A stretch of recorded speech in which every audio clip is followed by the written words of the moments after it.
આજે મોરબીમાંથી જે સમાચાર સામે આવી રહ્યા છે તે ગુજરાત માટે જ નહીં પરંતુ ભારત માટે પણ ચિંતાજનક છે. આપણે બધા જાણીએ છીએ કે મિડલ ઇસ્ટમાં ઈરાન અને ઇઝરાયલનું યુદ્ધ ચાલી રહ્યું છે, પરંતુ તેની અસર આજે મોરબીના આંગણે ઊભી છે. ઘડિયાળો અને સિરામિકની દુનિયામાં જેને બેતાજ બાદશાહ કહેવાય એવું મોરબી શહેર આજે બંધ થવાના કગાર પર છે. નમસ્કાર, હું સમ્રાટ અને તમે જોઈ રહ્યા છો ચક્રવાત.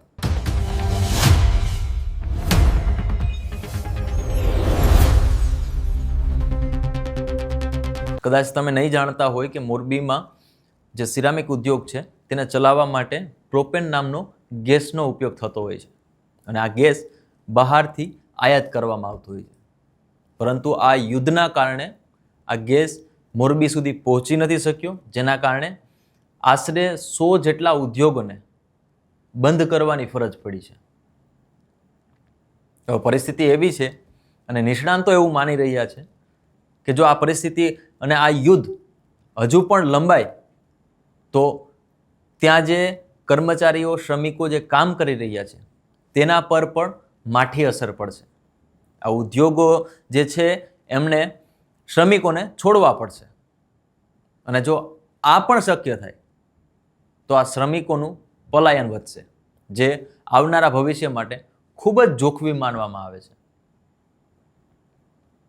અત્યારે ઉદ્યોગો પાસે જેટલું પણ મટીરિયલ છે જે એમણે એક્સપોર્ટ કરવા માટે બનાવ્યું હતું, કાં તો તે ગોડાઉનમાં પડ્યું છે કાં તો શિપમાં પડેલું છે, પરંતુ એને મોકલી શકાયું નથી અને એનું પેમેન્ટ પણ અટકેલું છે.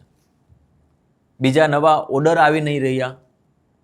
ત્યારે આ સમગ્ર મોરબીનો ઉદ્યોગ છે એ આજે ઠપ પડીને બેઠો છે. જે સિરામિક ઉદ્યોગના જે એસોસિએશનના પ્રમુખ છે એમનું પણ એવું કહેવાનું છે કે જો ખરેખર આ જે સમસ્યા હજુ પણ લંબાઈ છે તો આવનારા સમયમાં મોરબીનો સિરામિક ઉદ્યોગ એકદમ પાયમાલ થઈ જશે. આ સાથે બીજી પણ એવી ખબર આવી છે કે એલપીજી ગેસના સિલિન્ડરમાં ભાવમાં ખૂબ વધારો થયો છે.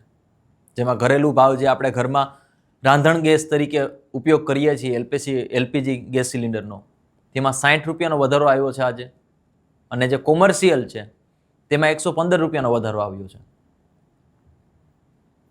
આપણા જે પેટ્રોલિયમ અને ગેસ મંત્રી છે હરદીપ પુરી, એ કહેતા હતા ગઈકાલ સુધી કે ઈંધણમાં કે ગેસમાં કોઈ ખોટ નહીં આવે, પરંતુ એના નિવેદનના બીજા જ દિવસે સમાચાર સવારે સામે આવે છે કે એલપીજી ગેસ સિલિન્ડરના ભાવમાં વધારો થઈ ગયો છે. એ ઘરગથ્થુ હોય કે પછી કોમર્શિયલ હોય.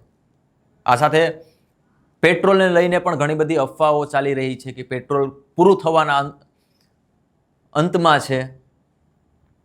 ઘણા લોકો કહે છે કે 20-25 દિવસનું ભારત પાસે પેટ્રોલ વધ્યું છે અને તેને લઈને પણ જે આપણો પેટ્રોલિયમ ડિપાર્ટમેન્ટ છે, વિભાગ છે, તેમણે પણ એવું કીધું કે ભાઈ આ અફવાઓથી દૂર રહેવું, આપણી પાસે ઘણું બધું પેટ્રોલ છે, આપણે ચલાવી શકવું એમ. પરંતુ જ્યાં સુધી ફેક્ટ એ છે કે જ્યાં સુધી આ યુદ્ધની પરિસ્થિતિ ચાલુ રહેશે ત્યાં સુધી ગેસ, પેટ્રોલ, ડીઝલ, ઓઇલ આ બધું બહારથી એક્સપોર્ટ કરવું જે કરીએ છીએ આપણે, એમાં સંકટ ઊભું થશે. અત્યારે કોમર્શિયલ ગેસના સિલિન્ડરના 115 રૂપિયામાં વધારો થયો છે. ત્યારે જે રેસ્ટોરન્ટના માલિકો છે એ પણ ચિંતામાં છે. એમણે પણ ચિંતા વ્યક્ત કરી છે કે જે ફૂડ બનાવે છે રેસ્ટોરન્ટમાં તેના ભાવમાં પણ અમારે વધારો કરવો પડશે અને એનો વધારો સામાન્ય લોકોના ખિસ્સા ઉપર પડશે. ગૃહિણી ઉપર તો પડે જ છે, જે આપણા જેવા જે સામાન્ય વર્ગ છે તેના ઉપર ઘરેલું એલપીજી ગેસ સિલિન્ડરના કારણે પડે જ છે, પરંતુ જે કોમર્શિયલ ગેસ છે એનો પણ જે બોજ છે એ આપણા ખિસ્સા ઉપર જ પડવાનો છે. ત્યારે આ માત્ર જે યુદ્ધની પરિસ્થિતિ છે તેના કારણે આ સમગ્ર પરિસ્થિતિનું સર્જન થયું છે. આ સાથે નિષ્ણાંતોનું માનવું છે કે જો સ્ટ્રેટ ઓફ હોર્મુઝ એટલે કે જો ઈરાનની બાજુમાંથી જે આ સ્ટ્રેટ ઓફ હોર્મુઝ નીકળે છે, કે જ્યાં ખાડી છે એ ઈરાનના કબજામાં છે, તો ત્યાં યુદ્ધની પરિસ્થિતિ હજુ વણસે છે, તો આપણે ભારત માટે ઉર્જાનું સંકટ પણ ઊભું થઈ શકે છે. અને ઉર્જાના સંકટના કારણે આર્થિક ફાઇનાન્શિયલ આપણે ક્રાઇસિસનો સામનો કરવો પડી શકે છે. ભલે આપણે સીધી રીતે આ યુદ્ધમાં સામેલ નથી, પરંતુ આર્થિક રીતે આપણે એનો સામનો કરવો જ પડશે. આ બાબતે તમારું શું માનવું છે? કોમેન્ટ બોક્સમાં ચોક્કસથી જણાવશો.